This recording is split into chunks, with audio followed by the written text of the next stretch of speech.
So, Roosevelt's running for a third election. Let me show you the, crap. What is that? You stole my name. Ugh. 1940 electoral college.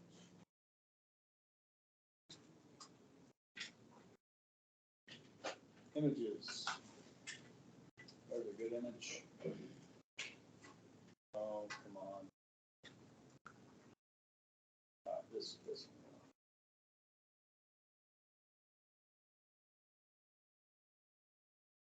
So you can see the map up here. Alf Landon, the governor of Kansas, ran against Roosevelt in 1936. Remember that? Yeah, Landon won Vermont and Maine. Okay, so Wendell Willkie will win Michigan, Indiana, and then the Great Plains here. Okay, it's a landslide electorally. Popular vote was 27 million to 22 million. So you got a lot of Republicans here, but Roosevelt is still popular enough to win in a pretty big landslide there. Okay. Now, the important thing is here, obviously a lot of Republicans don't like the New Deal. Okay, but the important thing here is that both parties favored the draft, or what's referred to as conscription. So if you are conscripted by the government, you are drafted into the military. Okay, which only 4 people in here would be eligible for that. Okay, so what's that? Yeah, just the guys. Okay, at this point. Okay, now that is important, guys, because we don't want to be divided on this sort of thing. You know, on military matters, we want the parties to be kind of united on it. So that was good. Now they started drafting men between the ages of 18 and 35. That's not good. Okay, you don't want to draft guys in their late 20s and 30s. Okay, why?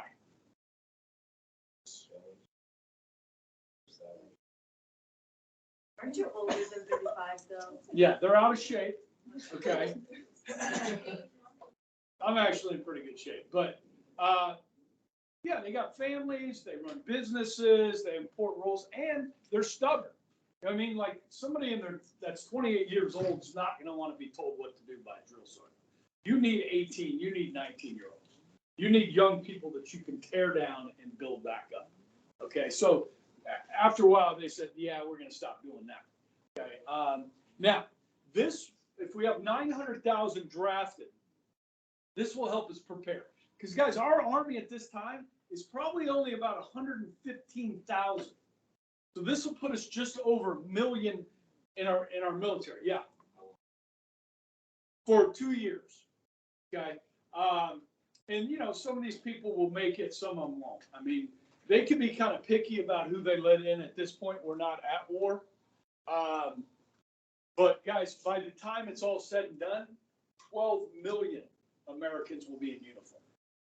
Okay, so we tend to keep a small army during peacetime, and now we're like, hey, we're prepping, we're getting ready. Okay, now the British over the last 6 months have been going through a lot, right, with the Battle of Britain. They will survive, but they are isolated in Europe. It's only Britain, and so they need help. And Churchill is begging Roosevelt for help. Okay, so where we go for much of the rest of the day, we'll be talking about, you know, how we're going to help the British. Okay, with supplies. What do they need? What do the British need? They need planes. They need ammo and weapons. They need food. They need fuel. They need oil. They need gasoline. Okay?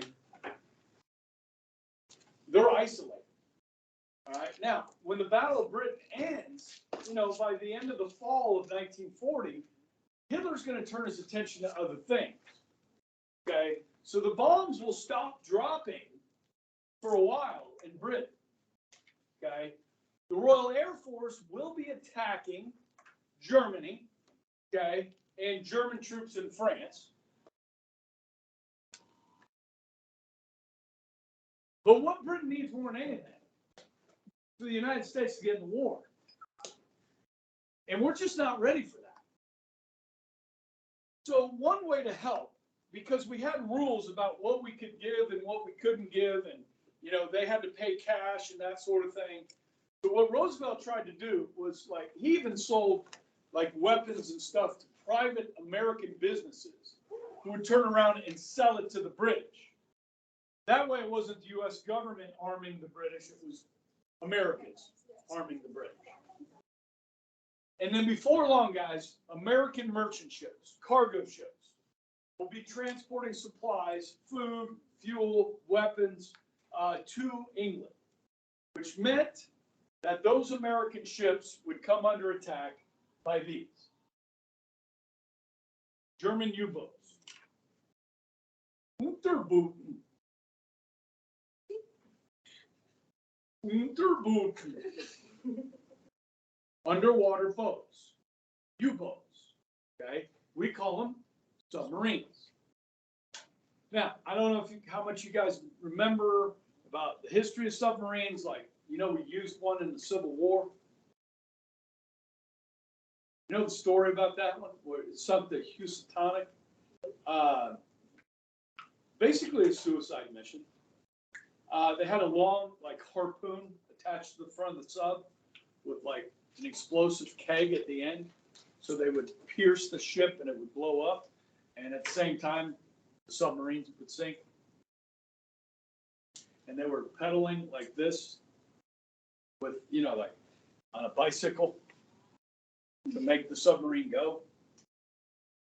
Yeah, it's like prehistoric. Then in World War I, guys, the Germans really utilized submarines, and they will again in World War II. Okay, remember that number I gave you, like 4,600 ships will be sunk in the Atlantic. 4,600. Okay, these will do quite a bit of damage. Yeah. That got through? No, more than that. It depends on what year too. So like 1939-40, we were losing a lot of ships. By 1943-44, most were getting through. Yeah. Where there's a will, There's a way. and we're going to find a way. Okay. I'll go through that in detail with you at the beginning of the next section, and what's called the Battle of the Atlantic. Okay. Now, I don't know if you guys have ever seen any submarine movies. The best submarine movie ever is called The Hunt for Red October. Anyone? It's outstanding. Okay, Hunt for Red October. Promise you, you'll like it. Okay. Now, if you want to watch a World War II submarine movie, probably the best one you can find is called U-571. Okay. Matthew McConaughey. Ladies, Matthew McConaughey. All right, all right, all right. You guys know Matthew McConaughey? You guys ever see Dazed and Confused? Dazed and Confused, the movie? You need to. It's kind of a rite of passage for a teenager, okay? From the 80s, this is like what your parents lived through. Dazed and Confused. It's a song from Led Zeppelin, okay? And they made a movie about being a high school senior in the 1980s, and it's fabulous. Okay. The soundtrack, beautiful. All right. All right, so Churchill's like, hey, man, Roosevelt, can you like use the U.S. Navy to escort these ships across the Atlantic and protect them from these U-boats? What's Roosevelt going to say to that? No, because if our Navy gets attacked by German U-boats, we got to go to war. And do the American people want us to go to war? No. So Churchill's, well, like, don't you have like some old ships or something we could like buy from you or borrow or something? Roosevelt said, yeah, you know, actually we do have a bunch of World War I destroyers we're not going to use. We're building a new fleet. So Churchill says, okay, listen, we'll let you use air and naval bases and the British Empire around the world will trade you.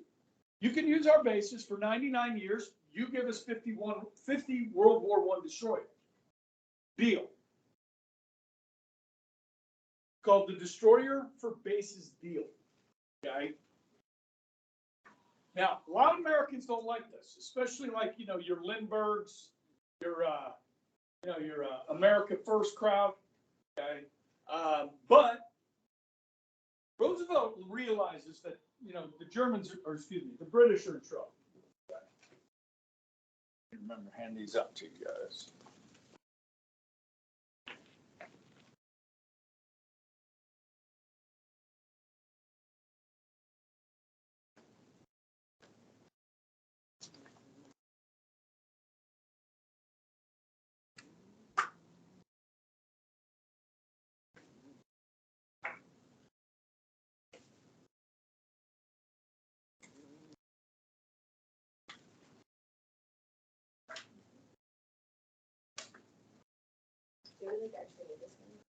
I think there's some discounts and stuff.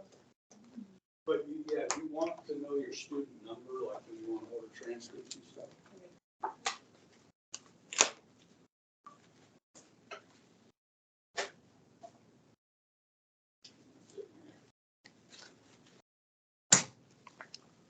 So, guys, as a lot, as good teachers do, they like try and find more information about stuff. And so, I found this really cool website that talks about these 50 World War I destroyers. Okay, so these are the 8 naval and air bases that we're going to be allowed to use for 99 years. Okay, Antigua, British Guiana, Jamaica, St. Lucia, Newfoundland, and most of these are in the Western Hemisphere. Okay, and then this is what the destroyers look like. The World War I destroyers. Okay, so these are decent looking ships here. Okay, now what this website does, guys, is it tells you the fate of all 50 of these destroyers. Like what happened to them during the war. Some of them will actually be given, they're all given to the British. Some will be given from the British to the Russians. So once Germany invades Russia, they become our ally, right? The enemy of my enemy. Right. So we're going to share with the Russians here as well. Okay. And then it kind of goes through and shows you what happens to all of these ships. So like this one, the Buchanan, was renamed the Campbellton Town. They filled it with explosives, and they sent it like a suicide mission into this dry dock in Normandy, France, that the Germans were using. And they got it going in the direction of the dock, jumped off the boat, sent it into the dock, and it blew up, and the Germans couldn't use it anymore. Okay? Now, some of these survived the war. When they say broken up, that means it survived the war. They used it for scrap metal. Okay, this one was given to Russia, renamed the Jarky. Okay, and then as you scroll down a little bit, you'll see, like this one, the Hopewell, renamed the Bath, was sunk by U-boat 204. Okay, down here, the Broadwater was sunk by U-boat 101. The Stanley was sunk by U-boat 574. This one's sunk by U-boat 952. Yeah. The Germans kept records as well. Yep.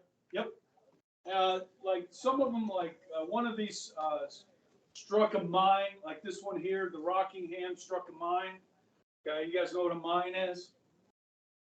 A sea mine, like they chain it to the bottom, and if your boat hit it, it goes boom. Okay. You put minefields around different ports, and your ships know where the mines are. The enemy ships don't know where the mines are, so they run into them. Okay, very dangerous. And then you guys probably know what landmines are, right? Okay, so just sea mines. So that's kind of a cool website. See what happened to all the ships.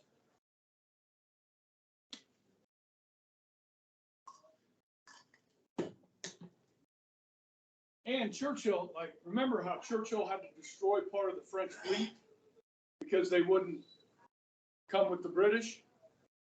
Churchill promised that if they were defeated, they would destroy these ships so the Germans couldn't use them against us. Because that was a fear. Yeah. Are they still, they still use some? To some extent, yeah. Now, I don't want to steal my thunder, but these destroyers, the best method that we found to take out these U-boats is depth charges. So you could use depth charges off these World War I destroyers. Yeah. The destroyers, the newer ones, were fitted with torpedoes, so they could fire torpedoes too. But torpedoes were not as effective as depth charges because, you don't have to have a direct hit, but you need to come close. And, they don't have the type of technology back then to hone in on a ship like they do now. So depth charges, you could throw a bunch of them down there and maybe hit a sub or get close enough. All right, so we're trying to help the British, and we're going to go even further. Now, guys, it's dangerous to cross the Atlantic Ocean.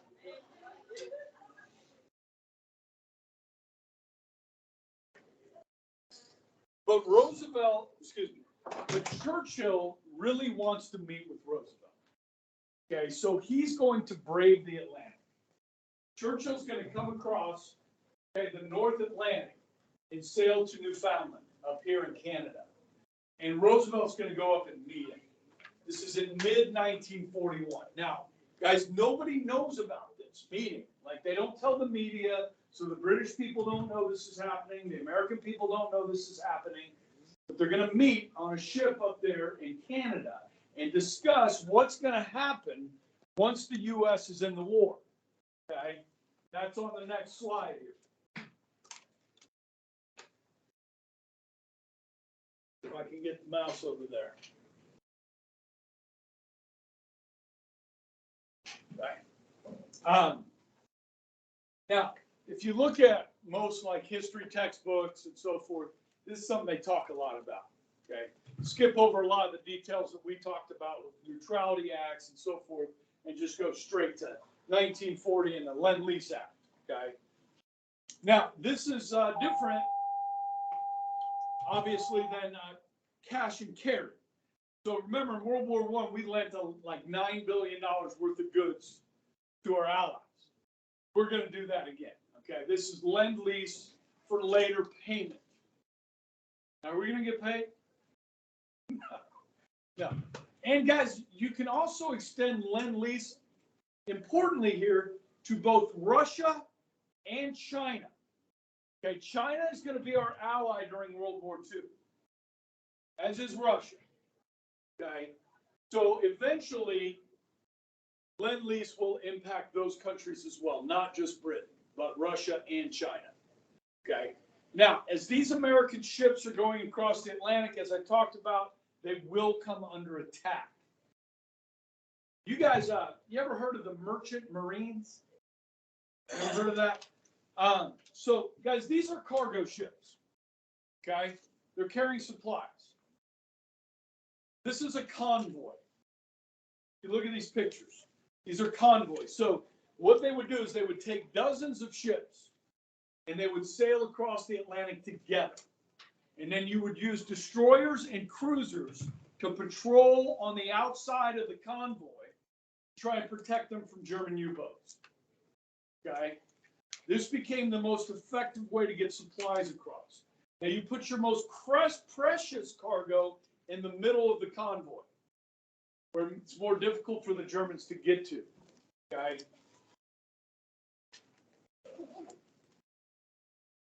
Americans are going to start dying. So they would arm these cargo ships. Any guys ever see the movie? This is my third movie of the day.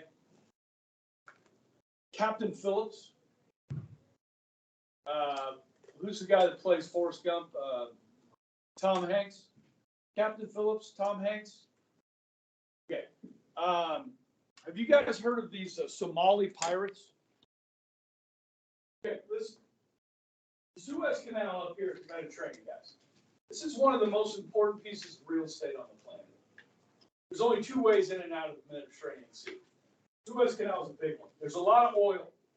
So a lot of oil goes through the Suez, down the Red Sea, out here. And it's these big tankers filled with oil go along the African coast. Somali pirates have been known to, use small, fast boats, jet skis even, to board these cargo ships and take the crew and the cargo as hostage so that they can get paid. Okay? Hold them for ransom. Okay? Captain Phillips, the movie is about an oil tanker crew that got boarded by Somali pirates. All right, that's what the movie's about. And how Captain Phillips, played by Tom Hanks, survived that. Now today, guys, these cargo ships, they're arming them, like with heavy machine guns. So as these little jet skis and these fast-moving pirate boats try and get up by these cargo ships, they're like boom, boom, boom, boom, boom, firing on them. Check it out on YouTube. There's videos of it.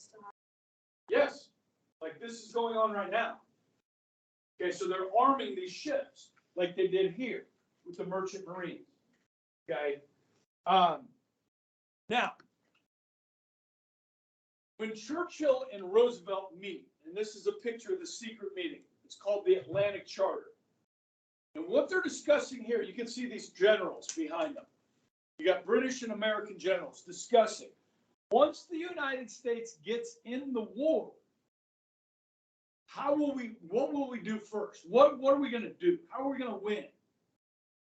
And so it's decided at this Atlantic Charter that once the U.S. got in the war, we would deal with Europe first, the European theater, and then the Pacific theater secondary. Okay? Of course, Churchill's in Europe, and he wants us to help there first. But it makes sense logistically. Guys, we don't have an army that has fought any battles. So all of our troops are green. They've never seen combat.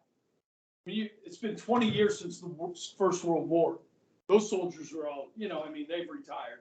Now, some of these guys are World War I veterans, the generals. They're not fighting. You know what I mean? Okay. So like George Patton. George Patton was a tank commander in World War I. All right. Anyhow. Now, what's important here, guys, is we know who attacks us, right? You guys watch the movie. Yes? Germany doesn't attack us. So on December 7th, we get attacked, right? The next day, Roosevelt gives a speech in front of Congress, a day which will live in infamy, right? And we declare war on Japan. We do not declare war on Germany. 3 days later, Germany declares war on the United States. Okay? I don't know how long it would have taken, guys, for the United States to actually declare war on Germany. They did us a favor by declaring war on us. Okay?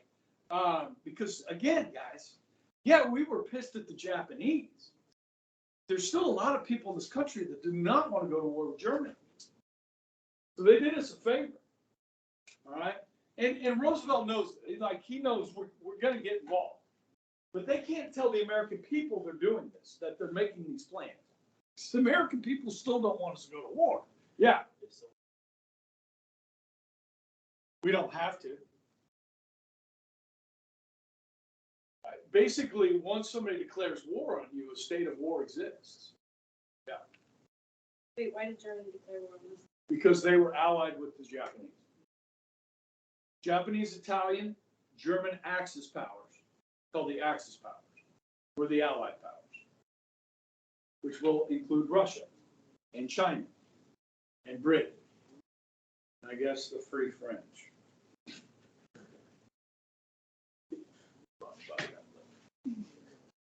All right, so, guys, we got German U-boats right off the coast of the United States, sinking our ships. So Roosevelt extends the zone necessary to the defense of the United States further out into the Atlantic.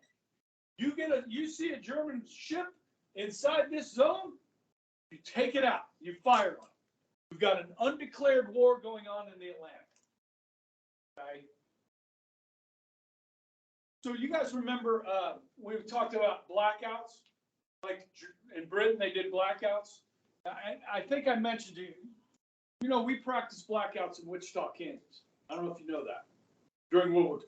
But in places like New York City, San Francisco, San Diego, LA, guys, they practiced blackouts a lot more than we do because they were on the coast. You know what I mean? Now, on the East Coast of the United States, guys, they're not going to do blackouts here. They're going to turn on all the lights on the coastline. Okay? They want all the lights on. And what we're going to do is we're going to send destroyers up and down the coast here, looking for German U-boats. So at night, when the lights are all on, okay, there's the coast, there's the lights, you're over there in a German U-boat, which they have to surface from time to time, come up and get reoxygenate. Okay, they can't just stay underwater forever. They got to come up. So when German U-boats surface, what do you see? You're a destroyer over there. It's Jacksonville, Florida over here, and I'm in between. See a silhouette. The ship. Take it out. Yeah, so that's what we did on the East Coast. Turn all the lights off. Okay? Because guys, if you're a submarine captain, you're going to go fishing, hunting for the fish on, right? And you're guaranteed to find the fish when they're leaving port. That's the easiest place to find them. Okay? So you see a lot of red dots here. Each red dot on this map signifies a sunk ship. The red ones are merchant ships, Allied merchant ships. There's green ones on here as well, which are German U-boats.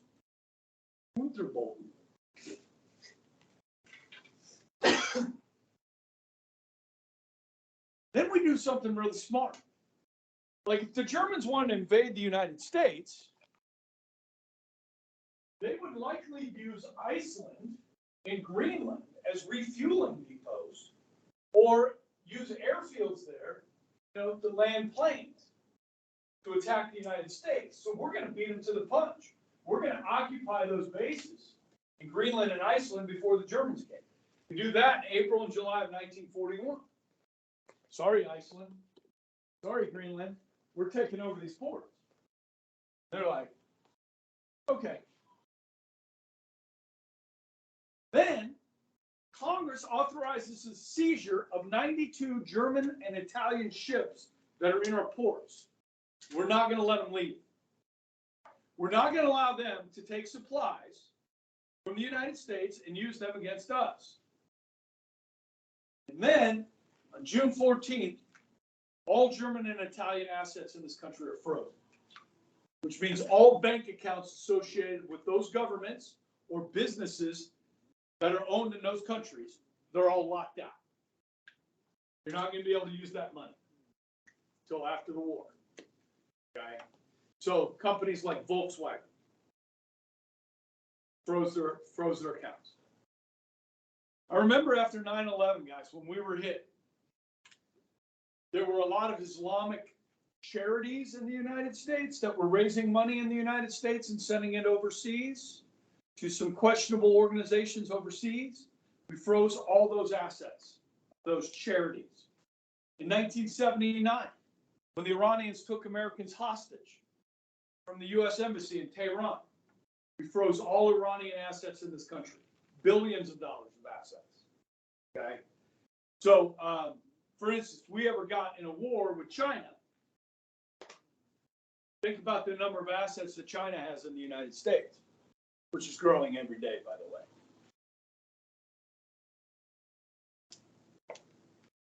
We're letting them buy land in the United States. Are we gonna let that deal go through Florida? Which one? The one where they just bought like a huge chunk or whatever. Dude, I don't think we should.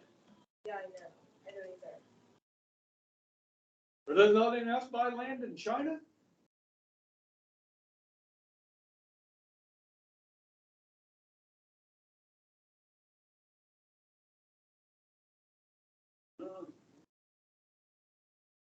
Somebody looking out for us? Who's looking out for us? I mean, who lets them buy the land? So they're just gonna buy some random land in Florida? They've been buying it all over the United States. Who lets them do that? Farmland? Yeah, do you think there'd be somebody in Washington D.C., I don't know, maybe the president? Or some members of Congress that would say, wait a second.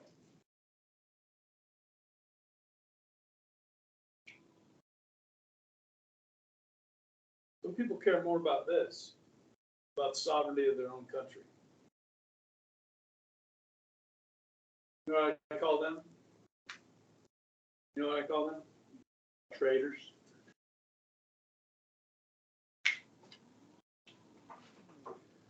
But I'm not in charge. But I do have a vote tomorrow. Anybody else voting tomorrow?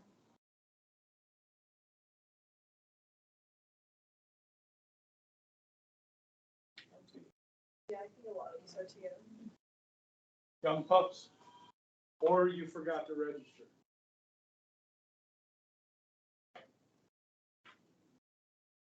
All right, guys, changing subjects here.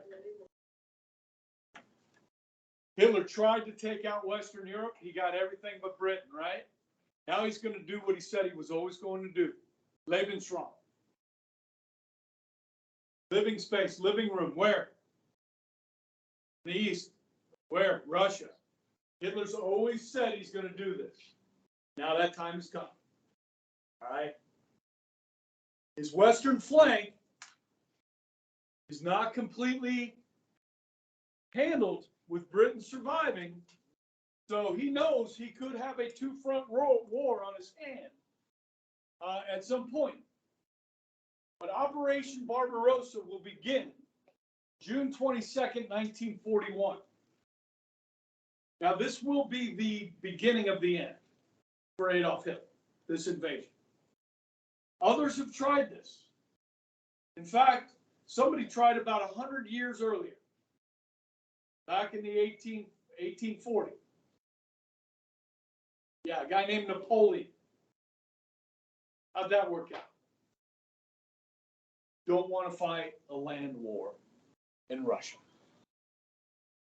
Okay? Now, if you're Hitler, though, like Blitzkrieg is different than anything the world's ever seen before. Like, remember, France fell in 2 weeks. So Hitler, I mean, he feels pretty good about it.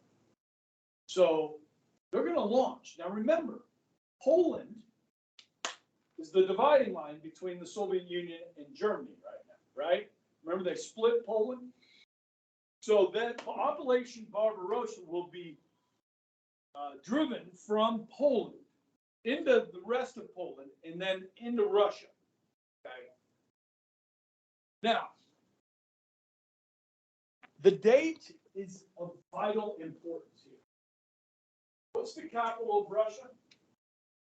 Moscow. Over here, you can see Moscow. Okay, now check this out.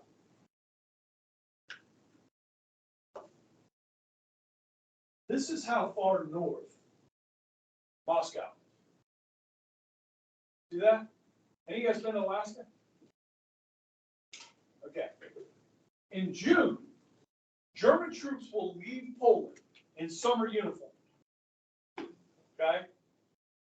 Now, if you continue this over here to Alaska, when you go on a cruise in Alaska, you go in the summertime.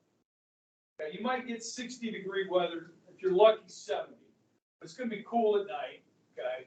That's in June, July, and August. Obviously, you guys know what it's like in August in Kansas. The dog days or something, right? But by September, guys, it starts to cool off, right?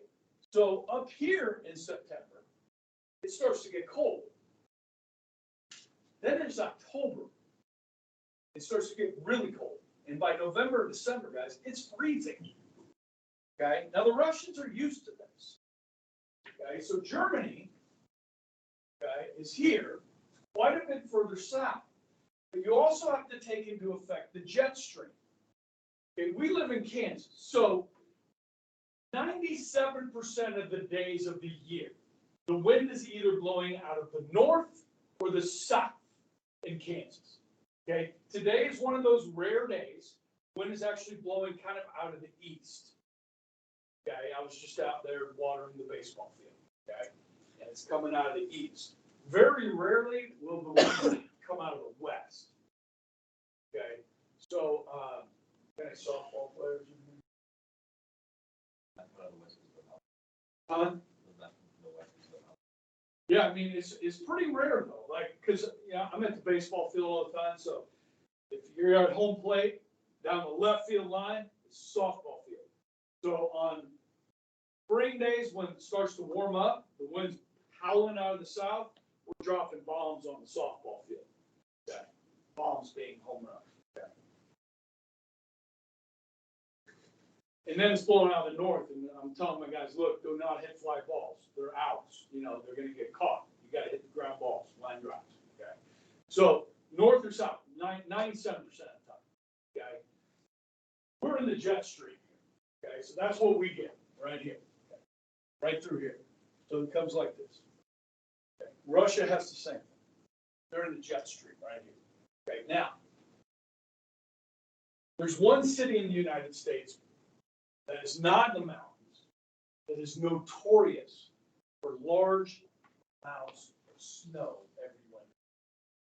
22, 25 inches is not uncommon in the 24-hour period. No? It does snow there some, huh? They get quite a bit. I'm thinking of another city. Massachusetts? Salem, Oregon? No. They have that Pacific coast thing. They don't get a lot of snow. Huh? No. The Bills play there. Buffalo, New York, guys. Have you not heard this? No. I'm not surprised. You guys don't know very much. Okay. Well, that's one thing. Okay. Seriously, guys, Buffalo gets hammered every year.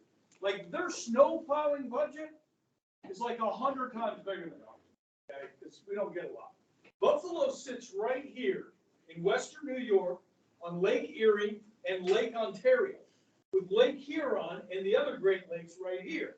And as the jet stream comes through here, you get what's called lake effect snow, where the moisture from the Great Lakes goes up and comes back down in the form of, and Buffalo gets hammered every year, okay? Well, guys, Moscow has the Baltic and Norwegian Sea effect.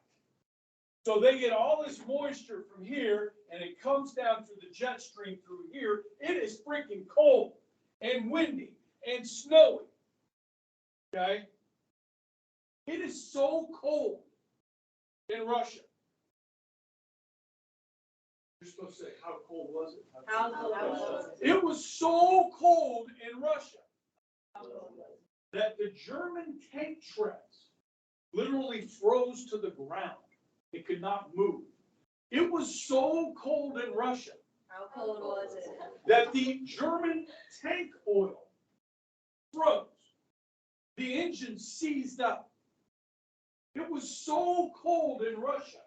How cold was it? When you got shot, you started to bleed. As soon as the blood hit the air, it froze. That's how cold it was. So the Germans, as they come out of Poland in their summer uniforms, guys, by October and November, it's getting really cold. Now, Stalin knows they're coming. He knows they're coming. His generals keep warning him. He's like, you need to put, this many divisions of troops in Poland to defend. And he's like, no. They're like, why? He's just, no. And he got tired of it. Stalin literally started killing his own generals because he was tired of them, because he had a plan. Okay, so what Stalin's plan was to resist once they got into Russia, okay, and fight them. But he knew that they could not stand up against the Luftwaffe and Blitzkrieg. He knew they couldn't.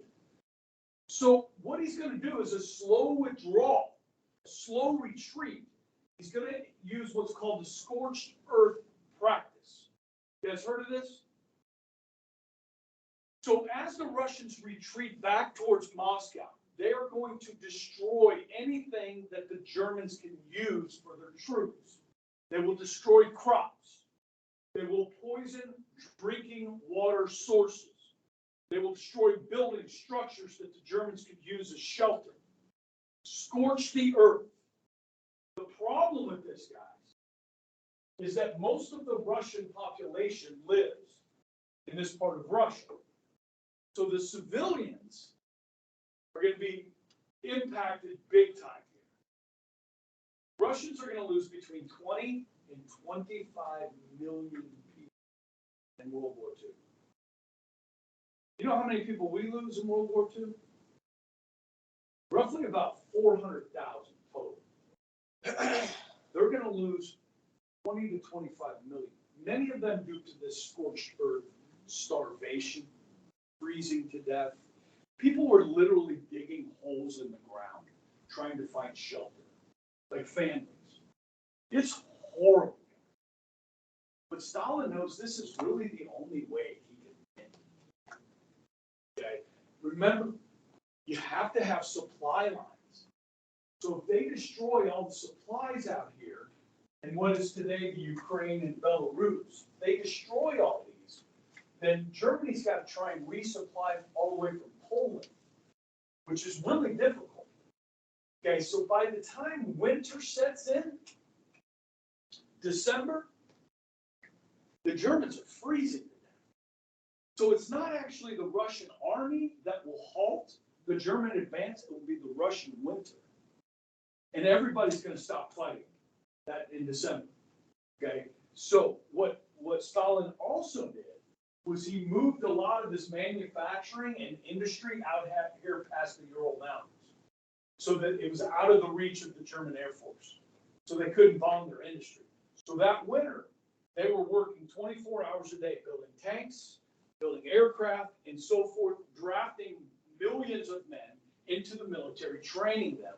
And by February, March, the Russians are ready to counterattack. Now, they will not push the Germans back until the following year. There'll be a whole nother year of this going on, okay, before the Russians eventually push the Germans, start pushing them back, okay? Now, guys, if you were here from another planet, you just showed up from Mars, okay, you said, hey, teach me about World War II. This is what I would teach you. More people will fight, more people will die in the battle in Russia than in any other part of the war, by far. This is where World War II takes place. But this is a U.S. history class. So we focus on the U.S. part, but I should not ignore this, right? I need to talk about this. Okay, so the Germans would get within 15 miles of Moscow. And the vast and frigid Russia will embrace their invaders, freeze them. Okay? The Russian winter will prevail. Now, this, like I said, this is not over. Okay? But it is for a couple of months. They're going to have to stop. Okay? The Germans cannot keep advancing. So they got to wait for warmer weather. By that time, Russians are in a better position to fight.